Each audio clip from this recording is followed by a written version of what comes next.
Всем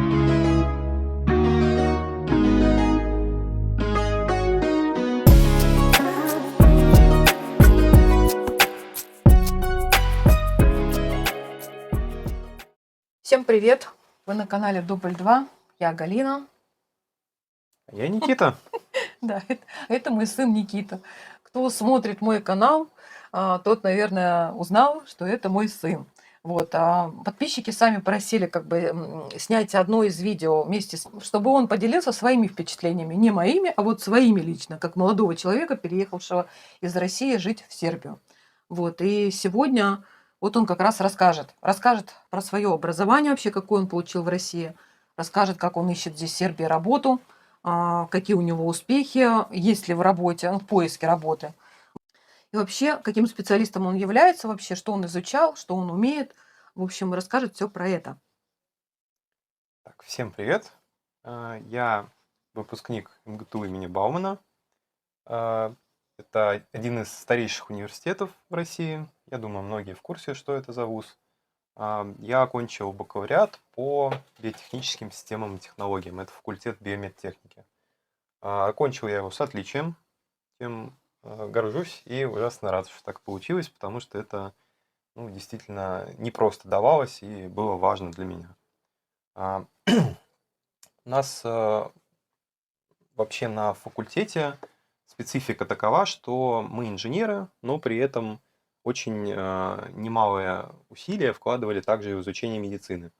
То есть у нас наша техника, она работает с людьми, работает с животными, разные бывают варианты. То есть это всегда взаимодействие живого и неживого. Поэтому у нас в программе были как сугубо инженерные дисциплины, типа электроники, микропроцессорной техники, конструирование узлов и элементов систем, электротехника, обработка сигнала и так далее. Так и медицинская часть, которая была необходима для того, чтобы понимать, о чем мы, собственно, потом проектировать будем. То есть в медтехнике есть определенные строгие стандарты, которым она должна соответствовать, ну и понимание, какие процессы вообще лежат в основе, для чего мы это делаем. Как у тебя специальность-то называется вообще? Я инженер биотехнических систем и технологий. То есть я... Биомедицинский, да, получается? Ну да, биомедицинская техника. У нас так факультет называется. То есть это вот тебя учили, то есть я понимаю, что можно работать не по специальности или очень близко к этому, но именно то, что тебя учили, это где вы должны работать, то есть где это применяется? У нас несколько траекторий возможных после выпуска. Наши выпускники работают как в разработке медтехники. Да, ее не очень много, но и в России она есть. На самом деле у нас есть конструкторские бюро, у нас есть разные предприятия, которые занимаются разработками в этой сфере. В принципе, можно стать разработчиком медтехники, будь то инженер-программист или инженер-схемотехник. В общем, можно по-разному устраиваться. Второе направление, которое встречается чаще, просто потому что оно такое более популярное, это продажи медтехники. То есть наши выпускники, все, включая меня, особенно меня с моим красным дипломом, знают, что такое биомедтехника. Мы в этом очень хорошо подкованы, и нас любят брать на позиции в продаже, например, в GE, General Electric, медицинское подразделение, или куда-нибудь в любую другую компанию, которая у нас занимается поставками, разные дистрибьюторы и так далее, сервисные центры, опять же. То есть разработка, продажи и обслуживание туда же. Да, можно не только продавать, но и обслуживать, ездить. И иногда можно попасть в сертификацию, метрологию. Ну, то есть это получается работа с медтехникой, да, в основном, если прям по специальности брать? Да, у нас специфика именно в этом. У нас достаточно внимания уделялось тому, какие материалы можно использовать, какая сертификация необходима, точность измерений и так далее. Это все есть и в общей инженерной дисциплинах, но в нашей оно особенно важно, потому что, ну, конечно, если у вас... Ладно, если томограф, но если это какое-нибудь лучевое оборудование для лечения онкологии, то ошибка может стоить дорого, и история знает такие примеры. Были варианты, когда электронных защит не хватало. Вот чисто инженерные ошибки, поэтому у нас ответственность огромная. Да, кстати, про направление. Как мой коллега сказал, у нас наш выпускник – это человек-оркестр. То есть мы умеем очень много чего, нам много чего успели рассказать за эти, к слову, 4 года всего лишь. Вот, начиная от основ медицины до такой электроники, до проектирования, до стандартов и так далее. То есть такой более инженерной части. А По медицине у нас, это наша фишка нашего факультета. Это было в здании морга, и там нам читали нормальную анатомию, патологическую анатомию, физиологию. В общем, давали такие же основы, как дают медикам. Рядом с нами мы прям буквально видели, выходя из аудитории, как после нас заходят люди в халатах, в шапочках белых и продолжают слушать то же, что и Аудитория. мы. У вас как бы так это было там прям в морге Ну да, это аудитория в обучение? морге, вот То есть такая они специфика. присутствовали, вот как все медики проходят вот такую практику, и они точно так же присутствовали при там вскрытии там, Вот, более в того, общем, ты забежал вперед. Более того, у нас была практика, которая заключалась в спуске в подвал и наблюдении вскрытия. Вот это вот далеко не всем суждено испытать, особенно если вы не медик, а еще кто-то, типа да, как я, если инженер. инженер. Да, это было интересно. Тут Да, то, что ваша профессия очень ответственная, и я очень надеюсь, что она будет востребована в Сербии, и что Никита все-таки найдет по специальности, потому что, наверное, не может быть по-другому. Это такая профессия полезная для вообще, для людей, ну, что может быть важнее здоровья человеческого, а техника медицинская это, по-моему, вообще самое главное вообще. Поэтому мы надеемся, что все будет хорошо, что знания будут не просто так получены в России, а применены сейчас там, где мы живем. Да. Ну, ты, по-моему, еще там успел еще заработать другую специальность, пока да, учился. пока я учился, Расскажи про это тоже. я узнал, что довольно А, перспективной и тоже очень востребованной специальностью сейчас является инженер по встраиваемым системам. То есть это embedded разработка. Они работают в общем с тем же самым, что и мы. То есть проектируют электронику, пишут код под эту электронику, программируют микроконтроллеры, занимаются проектировкой, но а, там более общий профиль может быть. То есть специалист все еще должен знать кучу всего, уметь работать со всем подряд, да, и код написать, и железку отладить.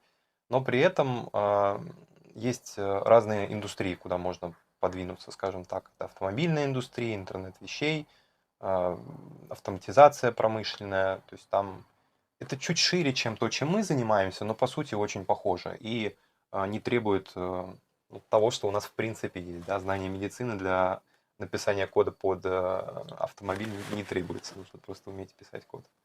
Но, тем не менее, вот поскольку чисто разработки биомедицинской техники в целом по миру не так много, как разработки электроники в целом, вот с учетом этого я и решил, что будет хорошо получить еще дополнительный диплом. К слову, это диплом о профессиональной переподготовке. То есть у меня действительно есть второй диплом, который мне позволяет работать инженером-разработчиком встраиваемых систем.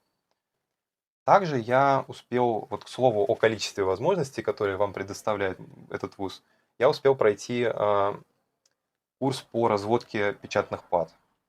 Это этап, который находится после выбора схемотехники, после разработки схемы как таковой, но до того, как это пойдет в производство и каким-то реальным железом станет. То есть нужно уметь полученную схему превратить в какую-то физическую печатную плату.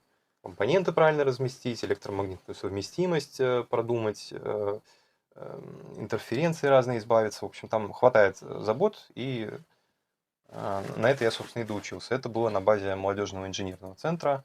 А, Ну, очень классная вещь. То есть я у них паял свой дипломный проект, кстати говоря.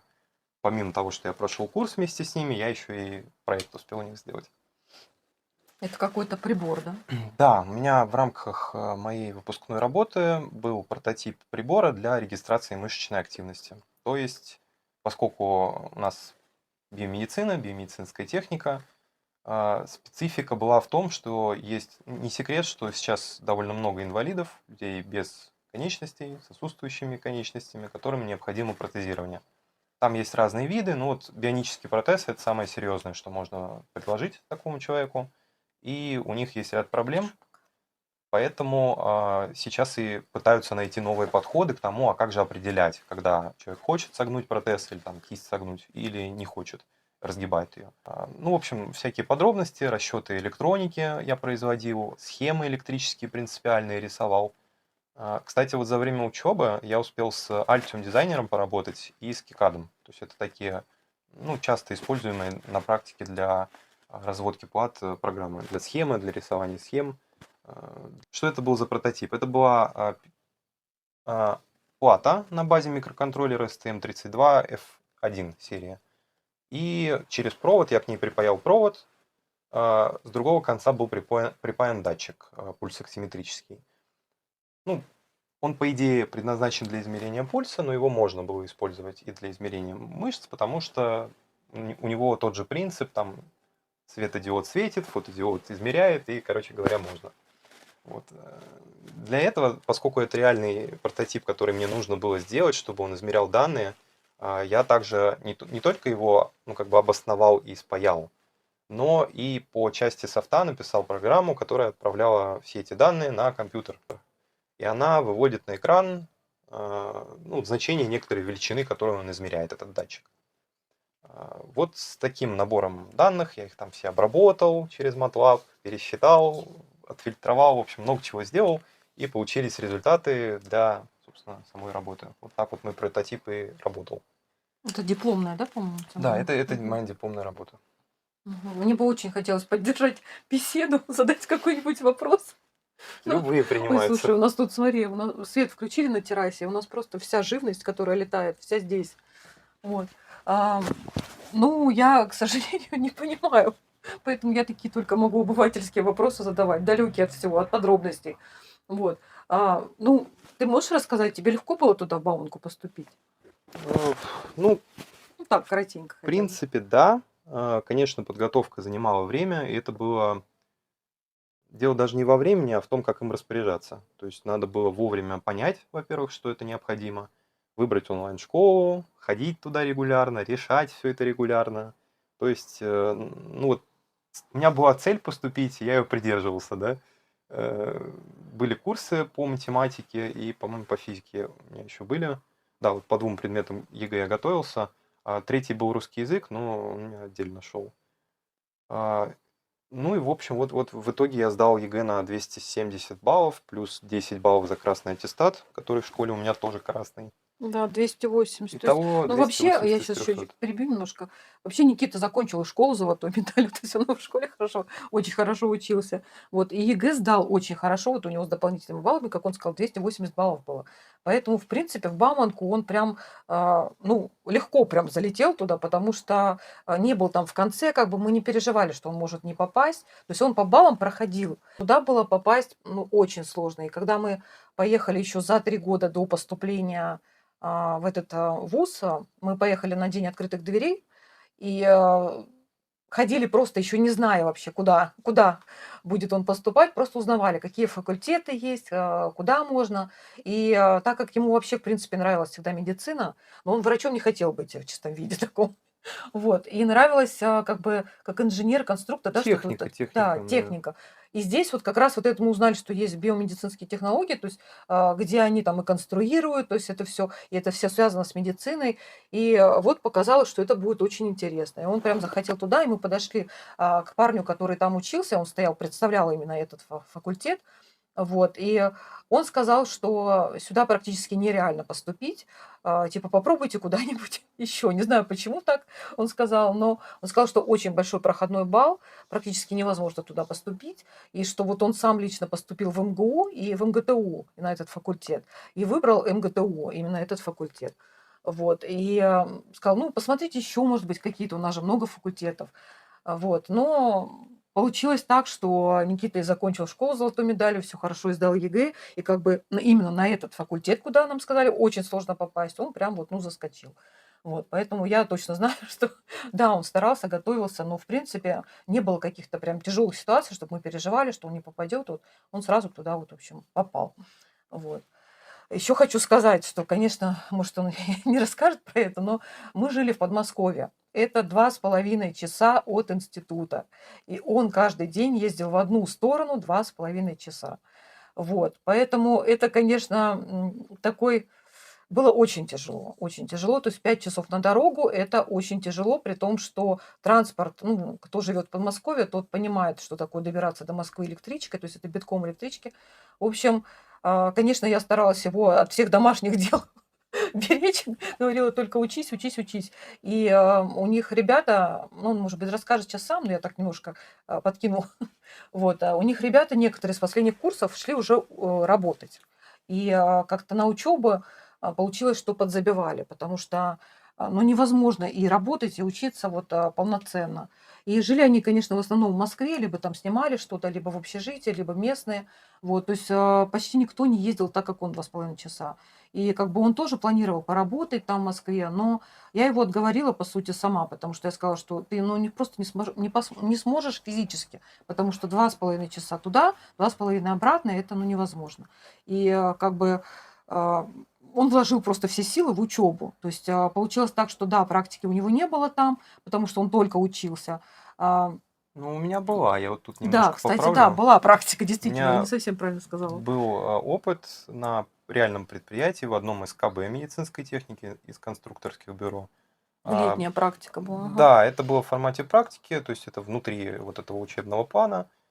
Тем не менее, я тогда узнал, что есть такая возможность пройти не общую практику, которая должна была быть на базе больницы, смотреть за работой врачей, какое-то оборудование рассматривать. Ну, то есть это полезно, но не про разработку. Мне все-таки хотелось заниматься чем-то вот, ближе к электронике, к разработке. И я узнал, что есть такая возможность, поговорил с преподавателем, написал ему мотивационное письмо целое, так сказать, навалил мотивации, и меня выбрали там, у нас 4 было с потока 140 человек, кто будут проходить практику не в общей группе, а на предприятии. Вот целый месяц я занимался миграцией м, существующей документации на плату в Altium Designer. То есть у них был проект, была реальная плата, которая ну, взята из реального аппарата искусственной вентиляции легких, и им нужно было перенести чертежи в новую среду, в Altium Designer, в которую, видимо, вся документация переезжала. Вот за этот месяц, там месяц, опять же, был не каждый день, не 5-2, а некоторое время. Вот за это время я успел освоить Altium для того, чтобы это все успеть. И, собственно, перенести эту схему. То есть у меня был готовый проект конкретной платы, у меня были модели, которые я по новой измерял, поскольку не вся документация была. Там некоторые крепления электромагнитного вентиля, еще чего-то там не хватало. Ресивера не было. Вот я их измерял штангенциркулем, моделировал в компасе. Компас 3D — это вот российский CAD такой, я думаю, те, кто занимаются инженерным делом, те знают. И все это добавлял в Altium. То есть у меня получился набор файлов, библиотека элементов. В общем, я там прям поработал с аппаратным обеспечением, что называется, с хардвером. Ну, вот такой небольшой опыт Да, ну получил. я просто хотела сказать о том, что получилось, что, поработать в России не получилось, но зато как бы я считаю, что он взял и от обучения по максимуму. То есть ему удалось, закончить, с красным дипломом вуз, то есть как бы все, что он мог, все знания, причем еще и дополнительные дипломы он получил, как это называется, Профессиональная вот, переподготовка. переподготовка, то есть еще дополнительные Да. специальности. Вот. Ну, ты расскажи, вот здесь ты уже ищешь работу, какие вообще есть, варианты какие-то, что предлагают, вообще есть какие-то надежды по специальности устроиться? Да, значит, я сейчас оговорюсь, что я ищу больше сейчас встраиваемые системы, разработку электроники, как инженер-программист, инженер-электронщик. То есть по вот прям прямой специальности биомедицинский инженер я меньше смотрю. Ну, просто потому что я понял на старших курсах, что это тоже такая довольно перспективное направление, и я хочу в нем развиваться. Поэтому вот в эту сторону тут, в принципе, есть варианты. У меня уже было несколько собеседований, с людьми пообщались. Вот все хорошо. Единственное, что нужно, конечно, дотягивать языки потихонечку. У меня уже есть английский B1+, примерно так. То есть я достаточно свободно на нем общаюсь, но чуть-чуть не хватает до беглости, которую требует большинство компаний вот международных, которым действительно нужен язык как основной. И сербский А2 я выучил за несколько месяцев. Вот мы не сразу начали учить, как переехали. Ну, какое-то время Ну, через ушло. несколько месяцев, да. Да, у нас был А. курс на уровень А1, и еще А2 я самостоятельными изучениями таки добил. Вот еще есть интересный факт про наш вуз и вообще в целом про инженерию в Москве, что есть так называемый русский метод обучения. И наш вуз очень гордится им. Это когда тебя берут вот так вот, кидают в воду, говорят: плыви, дорогой. Если ты не плывешь, то увидимся после академа или там или зачисляйтесь по новой. Ну а если выплыл, держите ваш диплом. То есть у нас такое очень, у нас очень много было на самообразование в том числе. Преподаватели отличные. Это, ну, вообще этот вуз между собой называют лучшим техническим вузом России. Ну Ну, да, это так и есть. в принципе, это так и есть. Если посмотреть рейтинги, действительно, МГТУ из года в год, там, типа, топ-3 вполне себе занимает по направлению инженерии. Вот, ну, от студентов это звучит, конечно, с долей иронии. Э, Тем не менее, вот столько всего нам могли и, в общем-то, дали преподавателя. У нас много было электроники. У нас была электроника и микропроцессорная техника, причем она была не один семестр, а несколько, там, несколько частей. По-моему, 3 семестра подряд у нас было электроники в разном виде. Цифровая электроника, аналоговая электроника, обработка сигнала, нестационарные сигналы, программирование. Мы писали код на C. Причем писали его как на обычное программирование для компьютера, условно говоря, программа Visual Studio. Да, то есть там какая-то простая менюшка в консоли или какая-то программа, вычисляющая что-то, сообщающая что-то пользователю. В общем, такие задачи. И конкретно уже для микроконтроллеров, ближе к концу мы этим занимались, писали прошивки для того, чтобы выполнять, опять же, какие-то уже физические явления, там, поморгать светодиодной дорожкой, получить на вход аналог цифрового преобразователя какую-нибудь синусоиду с генератора сигнала и выдать ее, то есть оцифровать и обратно через цифроаналоговый преобразователь получить ее же. Фильтры мы делали, цифровые фильтры зашивали с коэффициентами в память микроконтроллера, чтобы он фильтровал входящий сигнал. В общем, такие основные задачи, которые могут потребоваться тренировочные, у нас тоже были. Это вот что касается программного обеспечения софта. Ну и там, опять же, электроника, я уже сказал, разводка плат тоже было, чертежи на платы, чертежи на изделия, на корпуса. Это конструирование узлов и элементов биотехнических систем называлось. То есть у меня, кстати, тоже интересный проект был, необычный. У нас в основном темы стандартные и задаются, ну, просто там по табличке выбирается задание. Привод стола МРТ, привод еще чего-то, коляски, в общем, повторяющиеся задания. Я же на этот курсовой проект взял привод пальца протеза, не поверите.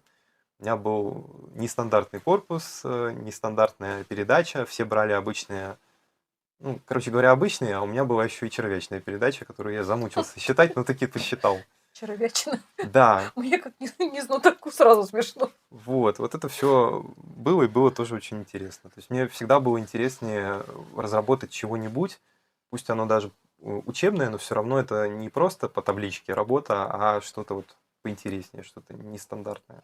Вот, кстати, я раньше не знала, например, вообще даже не придавала этому значения, не знала. Оказывается, в России, к сожалению, не существует практически разработки медицинской техники. Давайте так, вся вот тяжелая артиллерия, типа там КТ-сканеров, МРТ, Да. ЦДУГи, все что угодно, такая техника, она Операционная импортная. разная вот эта, да, техника, ее вот нет. Такой вот. Ну, она есть, давай так, она есть, но так, чтобы вот вы зашли в больницу делать МРТ и вдруг увидели какую-то компанию российскую, ну, не наблюдается этого. То есть это, как правило, какой-нибудь General Electric или Philips или еще что-то, то есть она в основном импортная. Есть физиотерапевтические аппараты, я видел вполне себе, отечественные стоят. То есть, в принципе, я бы не сказал, что ее нет, просто она гораздо меньшую долю занимает. И ну, вот это немаловажно, на самом деле, когда ищешь работу после обучения, насколько реально вообще найти в своей сфере работу.